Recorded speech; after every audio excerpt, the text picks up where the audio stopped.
Welcome back, y'all. As everyone knows, the new Dress to Impress update dropped this Saturday, February 8th. There's so many new things I want to talk about, but I'll save it for the DTI Icks and hot takes video. Today what I'll be doing is giving y'all a little tutorial on how to finish the Lana quest. Even if you're not interested in the Lana lore, I suggest doing it so that way you can get new items to use in Dress to Impress. In my opinion, chapter 1 is pretty easy, but chapter 2 is a whole nother story. I'll also show y'all how to get the secret cutscene where you save Nelly. I'm gonna go ahead and put different chapters to this video, that way you can skip ahead to the part you need help with. Alright, enough yapping, let's go ahead and start. Alright, so once you enter the quest, I would suggest to not play with others. You can if you need assistance, but in my opinion, I think if you have people playing with you, it'll just make it harder to be able to skip cutscenes if you're not even trying to watch them. Alright, once you enter the quest, you're gonna get this cutscene that you can skip. Once you skip it, you can go straight to this gate and just wait. You're gonna get another cutscene again. Cupid will explain to you what exactly you're doing there. Now once you skip this cutscene, you'll just walk over here to the potion room where Lana Ash is going to teach you how to make the potions. Now keep this in mind, there will be something we'll do later. This has to do with the secret cutscene, but for now we're just going to focus on chapter 1 and finishing it. So Leah Ash will give you a little bit of information, and all you have to do is just put the potions in the cauldrons. Now you are being timed, don't be like me. I didn't pay attention to the time and I almost didn't finish the quest. Just memorize which ones you have to put in first. So for me, I have to do rose nectar and unicorn hair. You just click on it and then you just go up and down like this. It does take a little bit of time. Other than that, it's not that hard. And then we do unicorn hair. Now, I've never messed this up, so I'm not sure what happens if you do. Maybe the timer like stops, but for the bottle, make sure to choose the heart one, that way it's not super heavy, because if you choose the circle one, that one weighs a lot and it's going to make you take longer to put it in the cauldron. Alright, now go ahead and put the very last potion in the cauldron and you're done with the quest. After that, just go ahead and walk over to this portal. It does take a little bit to load, but just keep going back and forth or just wait until it loads you in. Now this part, it's not too bad to do it this way, but I remember doing shift lock and it felt a little bit easier. So what I do is I zoom in and use shift lock. Now you are being timed as well for this one, so you have to reach the amount on the left side. I would say go for the gold hearts if anything, just so that way the progress builds up quicker. No! Also, if it's easier, I would say go for the ones that are at the bottom, since the ones at the top are a little bit harder to get. Once you're done with the quest, you're gonna go ahead and do one more shooting part, which is where you have to get this heart that's running around the map. For this one, you don't really have to do shift lock, just stay like this and try your best to estimate where the heart's going. It kind of auto locks it a little bit, you just have to get right on top of it.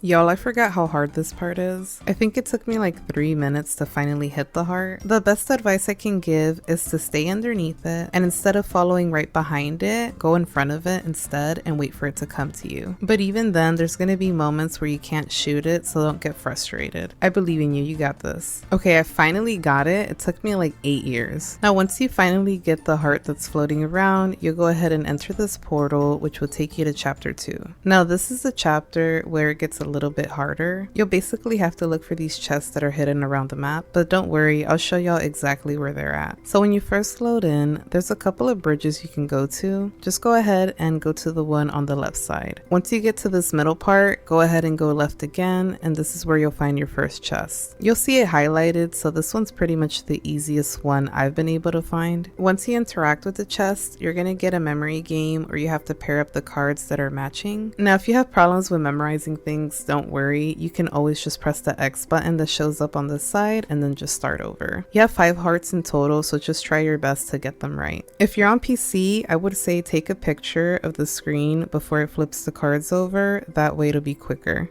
Alright, once you're done with the matching game, you'll get your first chest. Now once you leave this section, go over here where you'll find a cave that takes you to what looks like the medical center. I'm not gonna lie, this maze part is probably gonna be the hardest chest to find. I saw some people saying that you just need to follow these candles on the ground, but I'm gonna be so for real, it does not help at all. I would say the easiest way to find it is if you see a dead end, just go towards it, and normally you'll see a bunch of crates piled up, and that's probably where the chest would be. Now for this mini game, you just have to figure out where the butterfly is and make sure you pick it correctly, and you just do that 3 times. And if you pick wrong, you'll have to start over. The first 2 are pretty easy, but once you do the 3rd one, it gets a little bit harder to find a butterfly. Now you get this random jump scare, so hopefully you had your volume down. Once you're done clicking on the heart, there's going to be arrows that tell you where to go.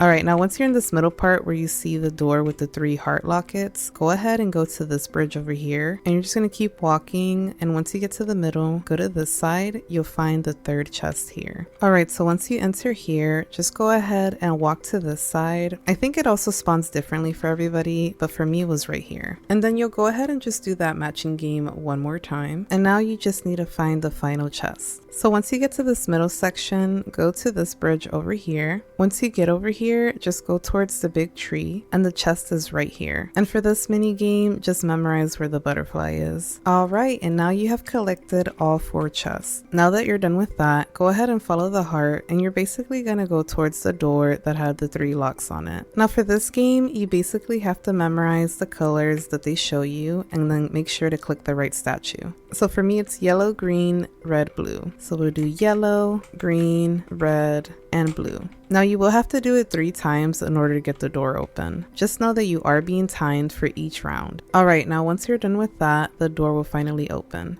Once the cutscene's over, go ahead and walk through the door and make sure you're turning these little bulbs on. They'll either make a bridge or they'll make like this little obby thing you have to finish. But you do have to get all the bulbs in order to finish this part of the quest. Anyways, so basically you just have to jump on the platforms. It's not too bad right here, but I'm gonna tell y'all, this is the hardest part. It does switch the perspective for you. It will throw you off a little bit. All you gotta do for this one is jump over, go to the top, and then turn this bulb on, and then just keep going up. And then once you get towards the end, the perspective will go back to normal. You'll turn this bulb on, which will activate some new platforms you need to jump. Just take your time again. Okay, so it seems like if you fall, it'll just restart you on the beginning of the platform. Now if you get lost, don't worry, it will highlight which is the bulb you have to do next, and then you go over to this bridge, make sure to turn this bulb on. These right here, this one's the hard one, you have to go quick, they will disappear underneath you, so just keep jumping until you get over here. Now the perspective changes on this one again, and then make sure to go down so you can activate this one. Now once you get to this part, just jump over here and then go up the ladder to get the next bulb. And for this part of the platform again, just take your time. Alright, and then go ahead and get this bulb right here, and remember these right here disappear underneath you, so try to go fast. Now once you get back over here, walk towards the portal, and then that'll be the end of the chapter. You'll get this little cutscene where you'll see a piece of a soul go somewhere, and it looks like it's Nurse Julie's soul. And you'll also get a surprise because there's another character who was also released, and it's some of y'all's favorite. Lana is making a comeback. So if you've been one of those people saying Lana doesn't get enough love and she's not in the game anymore, look, she's back. Once you finish chapter 1 and 2, go to the fitting room, go to the trophy icon, and you'll see that you got this new set by Dioncella. Alright, now that you're done with chapter 1 and 2, go ahead and enter chapter 1 again in order to get the secret cutscene. Once you load in, go ahead and skip all the cutscenes again and just get to the potion room where Leah Ashe is. First, speak to Leah Ashe again and then skip the cutscene. Once you skip the cutscene, you're gonna have to turn on some lanterns around the room. So the first one's over here, and then you walk over here, get the second one. The third one is on this corner.